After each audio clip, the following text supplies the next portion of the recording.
Hi, എല്ലാവർക്കും നമ്മുടെ പുതിയ വീഡിയോയിലേക്ക് സ്വാഗതം. അപ്പം ശരിക്കും പറഞ്ഞാൽ വീഡിയോ എല്ലാം എടുത്തു കഴിഞ്ഞിട്ടാണ് കേട്ടോ ഇൻട്രോ എടുക്കുന്നത്. മമ്മി വീണിട്ട് ഇരിക്കുകയാണ്. അപ്പം ഭയങ്കര പ്രശ്നങ്ങളൊന്നുമില്ല കേട്ടോ. കൈ നല്ല രീതിയിൽ കൈ ഇങ്ങനെ കുത്തിയാണ് വീണത്. അപ്പോൾ കൈ നല്ല രീതിക്ക് വേദനയുണ്ട്. കൈ പെടലിയും ഭയങ്കര വേദനയുണ്ട് കേട്ടോ. അനക്കാൻ വയ്യ, അല്ലെങ്കിൽ തന്നെ കൈക്ക് വേദനയായിരുന്നു. അപ്പോൾ ഒരുപാട് പേര് നല്ല വീഡിയോ കണ്ടോട് ചോദിച്ചിട്ടുണ്ടായിരുന്നു നമുക്ക് എങ്ങനെയുണ്ട്, ഹോസ്പിറ്റലിൽ കൊണ്ടുപോകാൻ മേലായിരുന്നു. ഹോസ്പിറ്റലിൽ അമ്മ എന്ത് ചെയ്താൽ വരില്ല. പിന്നെ നമ്മൾ ഓയിൽമെൻറ്റും മരുന്നൊക്കെ അല്ലാണ്ട് നമ്മൾ മേടിച്ച് തിരുമ്മിയൊക്കെ കൊടുത്തു. പക്ഷേ കുറവൊന്നുമില്ല. നിലവിൽ ഇതുവരെയും പറയത്തക്ക കുറവൊന്നുമില്ല കേട്ടോ എനിക്ക്. അപ്പം ഇന്നത്തെ ദിവസം എന്ന് പറഞ്ഞു കഴിഞ്ഞാൽ അമ്മീനെ കൊണ്ട് ഒരു ജോലിയും ചെയ്യിക്കാതെ സർവ്വ ജോലിയും ചെയ്യണമെന്നാണ് ആ ഒരു ബന്ധപ്പാടിലാണ് ഞാൻ കേട്ടോ. അപ്പോൾ എന്തായാലും നമുക്ക് വീട്ടിലേക്ക് പോകാം. അപ്പോൾ നമ്മുടെ രാവിലത്തേക്കുള്ളത് ഇഡ്ഡലിയൊക്കെ റെഡി ആയിട്ടുണ്ട് കേട്ടോ. ഇത് ഇഡ്ഡലി ഇനിയുണ്ട് വരാനായിട്ട്. ഇപ്പം ഞാൻ കുറച്ച് ഇങ്ങനെ വീഡിയോയ്ക്ക് വേണ്ടി കാണിച്ചതേ ഉള്ളൂ. പിന്നെ ചെറുപയർ കറി വെക്കാൻ വേണ്ടിയിട്ട് ചൂടുവെള്ളത്തിലിട്ട് വെച്ചിട്ടുണ്ട് കേട്ടോ. ഞാൻ ഏകദേശം ഒരു 6 മണി 6:15 ആയപ്പോഴാണ് കേട്ടോ എഴുന്നേറ്റ്. ഒരുപാട് നേരത്തെയൊന്നും അല്ല എഴുന്നേറ്റത്. ഇത് നമ്മുടെ പാവയ്ക്ക തോരൻ വെക്കാൻ വേണ്ടിയിട്ട് അതിന് വേണ്ട സാധനങ്ങളെല്ലാം അരിഞ്ഞ് പാവയ്ക്ക ഇതിൻ്റെ അകത്തെല്ലാം സെറ്റ് ചെയ്തിട്ടുണ്ട്. ഇഞ്ചി, മുളക്, എല്ലാ സാധനങ്ങളും വെച്ചിട്ടുണ്ട്. നമ്മൾ കുഞ്ഞിനെ കുളിപ്പിക്കാൻ വേണ്ടിയിട്ട് വെള്ളം വെച്ചൊക്കെ ഉണ്ട് കേട്ടോ. അത് മാത്രം ഞാൻ ചെയ്യത്തില്ല, എനിക്ക് പേടിയാണ് കുഞ്ഞിനെ കുളിപ്പിക്കാനായിട്ട് കേട്ടോ. അത് മാത്രം മമ്മിയുടെ ഡിപ്പാർട്ട്മെൻറ്റാണ് കേട്ടോ. ആദ്യക്കുട്ടനെ ഞാൻ കുളിപ്പിക്കും, പക്ഷേ കുഞ്ഞിനെ ഞാൻ കുളിപ്പിക്കാറില്ല കേട്ടോ. പിന്നെ നമ്മൾ മുന്തിരിയൊക്കെ വെള്ളത്തിലിട്ട് വെച്ചിട്ടുണ്ട്, ഉപ്പ് വെള്ളത്തിലാണ് ഇട്ട് വെച്ചിരിക്കുന്നത്. അങ്ങനെ അപ്പം എല്ലാവരും നല്ല ഉറക്കത്തിലാണ്. പിന്നെ പയറ് മെഴുക്കുവരട്ടി വെക്കാനായിട്ട് എല്ലാം റെഡിയാക്കി വെച്ചിട്ടുണ്ട് കേട്ടോ. ഇനി ഉണ്ടാക്കിയെടുത്താൽ മാത്രം മതി. കാരണം നേരത്തെ വെച്ച് കഴിഞ്ഞാൽ വൈകിട്ടത്തേക്കും കൂടി ആയതുകൊണ്ട് വളിച്ചു പോയാലോ ചീത്തയായി പോയാലോ എന്ന് വിചാരിച്ചിട്ടാണ് കേട്ടോ നമ്മൾ കുഞ്ഞിനെ കുളിപ്പിക്കാൻ വേണ്ടിയിട്ട് പനിക്കൂർക്ക എടുക്കാൻ പോകണം. വേറെ ഒന്നും ഇടാറില്ല, പനിക്കൂർക്കയുടെ ഇലയിട്ടാണ് കേട്ടോ നമ്മൾ കുളിപ്പിക്കുന്നത്. അപ്പോൾ അത് നമ്മുടെ മുറ്റത്ത് തന്നെയുണ്ട്. ഇത് ഞാൻ കണയങ്കോലിയിൽ നിന്ന് കൊണ്ട് പിടിപ്പിച്ച് വെച്ചേക്കുന്നതാണ് കേട്ടോ. അപ്പം അത് നമ്മുടെ മുറ്റത്ത് തന്നെയുണ്ട്. അപ്പോൾ അതുകൊണ്ട് പറിച്ച് വെള്ളത്തിലിട്ട് ഇത് പിഴിഞ്ഞെടുത്ത് നമ്മൾ അരിച്ചൊക്കെയാണ് കേട്ടോ എടുക്കുന്നത്. അപ്പം മമ്മി ചെയ്തോളൂ, അതൊക്കെ മമ്മിയുടെ പരിപാടികളാണ്. അപ്പം ഇവിടെ കറ്റാർ വാഴ നിൽപ്പുണ്ട്, വേറെ എന്തൊക്കെയോ സാധനങ്ങളൊക്കെ നിൽപ്പുണ്ട് കേട്ടോ. എല്ലാത്തിൻ്റെയും പേരും കാര്യങ്ങളൊന്നും എനിക്കറിയത്തില്ല. പിന്നെ അച്ഛ അവളെ ഉറക്കിക്കൊണ്ടിരിക്കുകയാണ്. ഇടയ്ക്ക് എണീക്കും, ഉറങ്ങും, അങ്ങനെയൊക്കെയാണ്. അപ്പോൾ നമുക്ക് കുളിയൊക്കെ കഴിഞ്ഞു കേട്ടോ. കുഞ്ഞിൻ്റെ കുളിയൊക്കെ കഴിഞ്ഞപ്പോൾ അവൾ ഉറക്കത്തിലേക്ക് ഇങ്ങനെ പോയിക്കൊണ്ടിരിക്കുകയാണ്. ഇച്ചിരി പാടാണ് കേട്ടോ ഒന്ന് ഉറങ്ങി കിട്ടാനായിട്ട്. ചില ദിവസം പെട്ടെന്ന് ഉറങ്ങും, ചില ദിവസം ഭയങ്കര പാടാണ്. പാവയ്ക്ക നമ്മളിങ്ങനെ വെന്തുകൊണ്ടിരിക്കുകയാണ് തോരൻ. പിന്നെന്താണ്, പിന്നെ പയർ ഒരു സൈഡിൽ വന്നിട്ടിരിക്കും. അപ്പോൾ എല്ലാം കൂടെ ഒരുമിച്ച് ചെയ്യുവാണെങ്കിൽ അത്രയും നോക്കി നിൽക്കണമല്ലോ എന്തായാലും. അപ്പോൾ അത്രയും പണി സമയം ലാഭമുണ്ടല്ലോ എന്ന് വിചാരിച്ചിട്ടാണ് എല്ലാ കാര്യങ്ങളും കൂടെ ഒരുമിച്ച് ചെയ്യുന്നത്. ഒരേ സമയത്ത് തീ കത്തിച്ച് സെറ്റാക്കിയതാണ്. രണ്ടും ഏകദേശം തേവാറായി. ഇനി കുറച്ച് തുണി അലക്കാനുണ്ട്, അതുകൊണ്ട് വാഷ് ബേസിനിലിടണം. പക്ഷേ വാഷ് ബേസിനിൽ നിന്ന് വാഷിംഗ് മെഷീനിലിടണം, അയ്യോ എൻ്റെ കാര്യം. അപ്പോൾ വാഷിംഗ് മെഷീനിൽ ഇട്ടു കേട്ടോ. തുണി കുറച്ചേ ഉള്ളൂ. ആദ്യത്തെ ഒരു ലോഡ് തുണി രാവിലെ നമ്മൾ അലക്കി. ഇതിപ്പോൾ ഇവിടെ ഇല്ലാണ്ട് കുളിയൊക്കെ കഴിഞ്ഞാൽ അതുകൊണ്ട് തന്നെ കുഞ്ഞിൻ്റെയൊക്കെ കുളിയൊക്കെ കഴിഞ്ഞിട്ടുള്ള തുണിയൊക്കെയാണ് കേട്ടോ ഇനി അലക്കാനുള്ളൂ. ഇനി നമ്മുടെ മുറ്റവടി ചടങ്ങുകൾ ബാക്കി കിടക്കുകയാണ്. മുറ്റം കുറേ ഉണ്ട്, വഴിയും എല്ലാം കൂടെ കൂട്ടി. അപ്പോൾ ഞാൻ എല്ലാം ഏകദേശം ഞാൻ അടിച്ച് കഴിഞ്ഞു കേട്ടോ. അടിച്ച് കഴിഞ്ഞപ്പോഴാണ് ഞാൻ വീഡിയോയുടെ കാര്യം സത്യം പറഞ്ഞാൽ ഓർക്കുന്നത്. ആരും എടുത്ത് തരാനില്ലാഞ്ഞതുകൊണ്ട് ഞാൻ സ്വന്തമായി എടുത്തതുകൊണ്ടാണ്. ഈ റോഡ് ഫുള്ളും നമുക്ക് അടിക്കാനുണ്ട് കേട്ടോ, കുറേ ഉണ്ട്. അപ്പം ഞാൻ അടിച്ച് തീർന്നു കേട്ടോ. അടിച്ച് തീർന്നു. ഇനിയിപ്പോൾ ആ ഒരു പ്ലാവ് നിൽക്കുന്നുണ്ട്, ആ പ്ലാവാണ് നമ്മുടെ ആ പ്ലാവിനോട് കൂടി നമ്മുടെ മുറ്റമടി അവസാനിക്കുകയാണ്.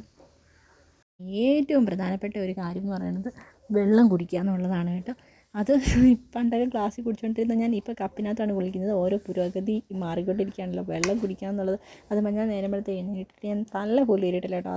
അത്രയും തിരക്ക് പിടിച്ച പരിപാടികളായിരുന്നു, പറന്ന് നടന്ന പണി ചെയ്തിട്ടുണ്ട്. ഇപ്പോൾ കുറേ നാളുകൾ കൂടി ചെയ്യുന്നത് കൊണ്ട് ഞാനൊക്കെ തേങ്ങയൊക്കെ ചിരകിയിട്ട് ഏകദേശം 1 വർഷമായെന്നാട്ടോ എനിക്ക് തോന്നുന്നത്. പ്രഗ്നൻ്റ് ആയിരുന്ന സമയത്തെല്ലാം ഒച്ചയാണ് ചെയ്തുകൊണ്ടിരുന്നത്. അതുകൊണ്ട് ഒരു പണിയും ചെയ്യാതെ ഇങ്ങനെ നിൽക്കുമായിരുന്നു. ആദ്യക്കൂട്ടം എന്താണ്ട് എന്തൊക്കെയോ കലാപരിപാടികളിൽ ഏർപ്പെട്ടിരിക്കുകയാണ് കേട്ടോ. അപ്പോൾ അവൻ ആദി ഇവിടെ നോക്കിയേ.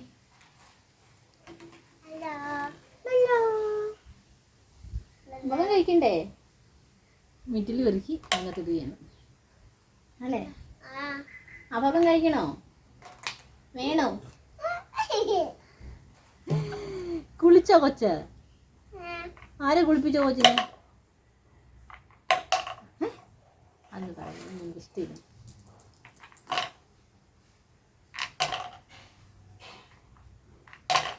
അവനെന്തെങ്കിലും കഴിക്കാൻ കൊടുക്കട്ടെ. അങ്ങനെയുണ്ട് വേദന? കുറവൊന്നുമില്ല. ഞാനോർത്ത് എനിക്ക് വേദനയൊന്നും ഇല്ലെന്നാ പറയാൻ വരുന്നത്. നിന്നെയാണോ കാണിക്കുന്നേ? ആശുപത്രി പോവാന്ന് പറഞ്ഞു, വരികയില്ല. ഓയിൽമെന്റ് തേച്ചല്ലോ അല്ലേ? അവൻ ഇരുന്നപ്പോ ഒരു വീഴ്ച വീണതാണ്. എന്താ പറയാനുള്ള ഒന്നും പറയുന്നില്ല. ഇത് നോക്കി ഈ ചെറുക്കാമ്പി എന്റെ മടി കയറി വന്നിരിക്കുന്നു. സവാളയോ?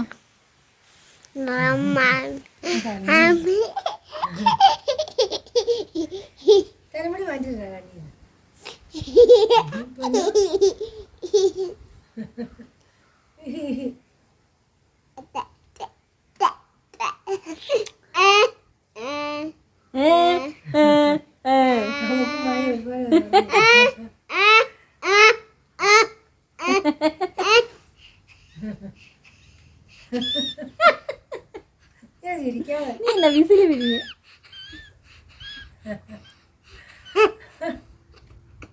നീ എന്നാ വിസില് വിരിഞ്ഞു? അത് കിട്ടാ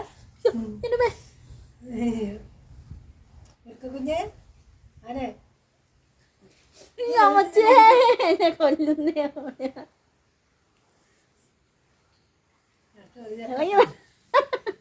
ഇളകിയിരിക്കുക. അയ്യോ എന്നെ ഇളക്കാണോ എന്റെ കൊച്ചിന്?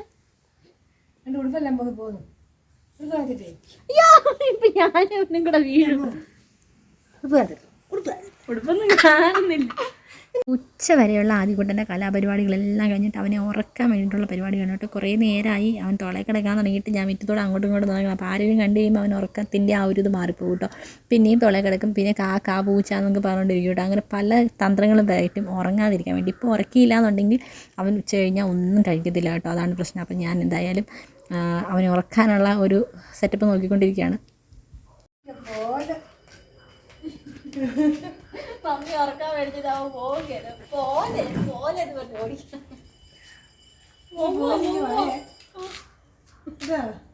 രാത്രി ഇങ്ങോട്ട് വരാൻ അവൻ ഓരോ സമയത്തും ഓരോ മൂടാല്ലേ. അതെ, ഇച്ചിരി കഴിയുന്നത് ചിലപ്പോ നോക്കിക്കഴിഞ്ഞാൽ ഇനി എന്നെ കണ്ണു പെട്ടത് കാണത്തില്ല. ഇവൻ എഴുന്നേറ്റ് വന്നു കഴിയുമ്പോഴത്തേനും ആദ്യം ചെല്ലുന്ന ചിലപ്പം ഞാനാണെങ്കിൽ ചിലപ്പം പറയും വലിയ കുഴപ്പമില്ല, ചില അക്സെപ്റ്റ് ചെയ്യാറുണ്ട്.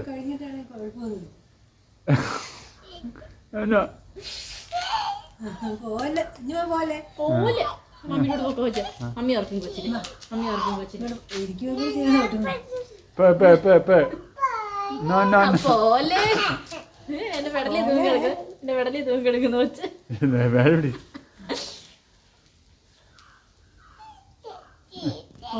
ഉറക്കി ഉറക്കി കളി ശരിയായിട്ട് നിർത്തിയിട്ട് വേഗം ഉറക്കി. മൊബൈൽ ഒത്തിരി തന്നെ എടുക്കാൻ നടക്കാൻ പറ്റത്തില്ലേ. നീ ഉറങ്ങി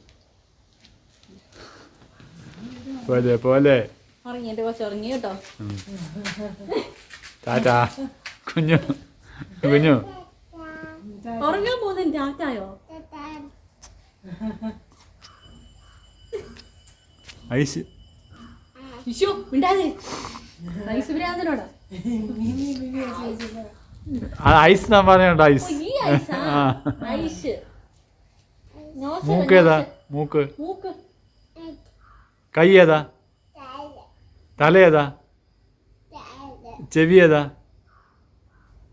വയറേതാ കൊച്ചിന്റെ? വയറ്. കാലേതാ? ഏയ് അടിപൊളി. അത് കാണിക്കല്ലോ അല്ലേ കുഞ്ഞു? കുഞ്ഞിന് പല്ലേതാ? പല്ലേതാ കുഞ്ഞു?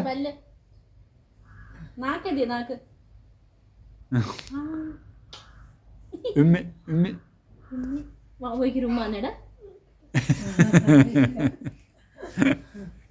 കുറേ സമയത്തെ പരിശ്രമത്തിന് ഒടുവിൽ സക്സസ്ഫുള്ളി ആദ്യക്കുട്ടൻ ഉറങ്ങിയിരിക്കുകയാണ്. അയ്യോടാ പാവം എൻ്റെ കൊച്ചു ഉറങ്ങിപ്പോയി. ഇനി അവനെ എവിടെയെങ്കിലും അല്ല കാട്ടിലെ കൊണ്ട് കിടത്തണം. അപ്പം ഇടയ്ക്ക് മമ്മി വിളിച്ചിട്ട് അവൻ പോയില്ല കേട്ടോ. ചില സമയത്ത് അവൻ്റെ രീതി അങ്ങനെയാണ്, ആരെങ്കിലും ഒരാൾ വേണമെന്ന് അവന് നിർബന്ധമാണ് കേട്ടോ. അപ്പോൾ ഇന്നത്തെ നേരം ഞാനായിരുന്നു. അപ്പം ഞാൻ അവനെ കൊണ്ടേ കിടത്താനായിട്ട് പോവാണ് കേട്ടോ. അപ്പം ഇന്നത്തെ വീഡിയോ ഇത്രയൊക്കെ ഉള്ളൂ. നമ്മുടെ വീട്ടിൽ ശരിക്കും പറഞ്ഞാൽ എന്തുമാത്രം ജോലികളുണ്ട് എന്ന് നമുക്ക് അറിയാൻ പറ്റും. നമ്മുടെ അമ്മമാർക്ക് എന്തെങ്കിലും വരണം കേട്ടോ. അവർക്കൊരു പനി വരിക അല്ലെങ്കിൽ ഇതുപോലെ എന്തെങ്കിലുമൊക്കെ വരിക എന്നാൽ മാത്രമേ നമുക്ക് മനസ്സിലാവുള്ളൂ എത്രത്തോളം പണി ആ വീട്ടിൽ അവയെ ഒരു ദിവസം ചെയ്യുന്നുണ്ടെന്നുള്ളത്. സത്യം പറഞ്ഞാൽ ഞാൻ ഈ ഒരു പ്രഗ്നൻസി അതിന് മുന്നേ ഞാൻ എല്ലാ കാര്യങ്ങളും ചെയ്തായിരുന്നു കേട്ടോ. മമ്മീനെ കൊണ്ട് അധികം ജോലി ചെയ്യിപ്പിക്കാതെ സർവ്വ കാര്യങ്ങളും ചെയ്യുമായിരുന്നു. പ്രഗ്നൻ്റായി കഴിഞ്ഞപ്പോൾ എനിക്കെല്ലാം നോക്കി നിൽക്കാനേ പറ്റത്തുള്ളായിരുന്നു. മമ്മിയാണെങ്കിൽ സമ്മതിക്കില്ല. ഇപ്പോൾ പോലും എന്നെ ഒന്നും ചെയ്യാൻ സമ്മതിക്കില്ലായിരുന്നു. പിന്നെ മമ്മിയുടെ ഗതികേട് കൊണ്ടാണ് മമ്മി ഓരോന്നിനും ചെയ്യാനായിട്ട് സമ്മതിക്കുന്നത്. പിന്നെ ഇന്ന് നമ്മുടെ ആ കുഞ്ഞ് നല്ല രീതിയിൽ സഹകരിച്ചു. അവൾ നല്ലതായിട്ട് ഉറങ്ങി. നമ്മളെ എനിക്ക് അല്ലെങ്കിൽ പിന്നെ ഒരു രക്ഷയില്ല കേട്ടോ. കയ്യിൽ തന്നെ ഇരിക്കുവാണെങ്കിൽ ഒരു കാര്യവും ചെയ്യാൻ പറ്റത്തില്ല. അപ്പോൾ എന്തായാലും രാവിലെ മുതൽ നല്ല രീതിക്ക് പണിയുണ്ടായിരുന്നു. പണി ചെയ്ത് സത്യം പറഞ്ഞാൽ മടുത്തു. അപ്പം ഇത് ഡെയിലി ചെയ്യുന്ന മമ്മിയുടെ ഒരു അവസ്ഥയെന്ന് പറഞ്ഞു കഴിഞ്ഞാൽ ഇതിൻ്റെ ഇടയിൽ കുറേ പണി ചെയ്യാൻ മമ്മിയും കൂടി, അതാണ് അതിൻ്റെ കോമഡി. അപ്പം അവസ്ഥ വളരെ മോശമാണ്. അത്രത്തോളം പണി നമ്മൾ ചിന്തിക്കുന്നതിനപ്പുറത്ത് പണി ഒരു വീട്ടിലുണ്ട് കേട്ടോ. പ്രത്യേകിച്ച് 2 കുഞ്ഞു പിള്ളേരും കൂടെ ഉള്ളതുകൊണ്ട് നല്ല രീതിക്ക് പണിയുണ്ട്. മമ്മിക്കാണെങ്കിൽ കൈ അത്രമേൽ അനക്കാൻ പറ്റാത്തത് കൊണ്ടാണ് ഈ പണിയൊക്കെ ചെയ്യാൻ നമ്മളെ അനുവദിക്കുന്നത് കേട്ടോ. അപ്പം തേച്ച് മരുന്നൊക്കെ ഇട്ട് ചെറിയ രീതിയിൽ റെസ്റ്റ് എടുക്കാൻ പറഞ്ഞാൽ എന്ത് ചെയ്താൽ എടുക്കില്ല. എവിടെയെങ്കിലും ഒന്ന് കയറി കിടക്കുക അല്ലെങ്കിൽ ഒന്ന് ഇരിക്കുക, 5 മിനിറ്റ് ഒന്ന് റെസ്റ്റ് എടുക്കുക എന്ന് പറഞ്ഞു കഴിഞ്ഞാൽ കേൾക്കില്ല കേട്ടോ. അതാണ് അവസ്ഥ. പിന്നെ നിർബന്ധിച്ചൊക്കെയാണ്. അമ്മയ്ക്ക് ദേഷ്യമാണ് ഒരുപാട്. ഇങ്ങനെ അത് ചെയ്യരുത് ഇത് ചെയ്യരുത്, അങ്ങനെ ചെയ്യാം ഇങ്ങനെ ചെയ്യണമെന്ന് പറയുന്നത് ഭയങ്കര ദേഷ്യമാണ്. അപ്പം ഇതൊക്കെയാണ് നമ്മുടെ ഇവിടുത്തെ വിശേഷങ്ങൾ കേട്ടോ. സത്യം പറഞ്ഞു കഴിഞ്ഞാൽ നല്ല രീതിക്ക് ഞാൻ മടുത്തു. എനിക്ക് ഇപ്പോഴും സ്റ്റിച്ച് വേദനയും കാര്യങ്ങളൊക്കെ ഉണ്ട് കേട്ടോ. അതൊന്നും ഇനി ഞാൻ പറയുന്നില്ല. ഇനിയിപ്പോൾ ആളുകൾ പറയും ഞാൻ റെസ്റ്റ് എടുക്കാത്തതിൻ്റെ അതുകൊണ്ട് ഞാനൊന്നും പറയുന്നില്ല.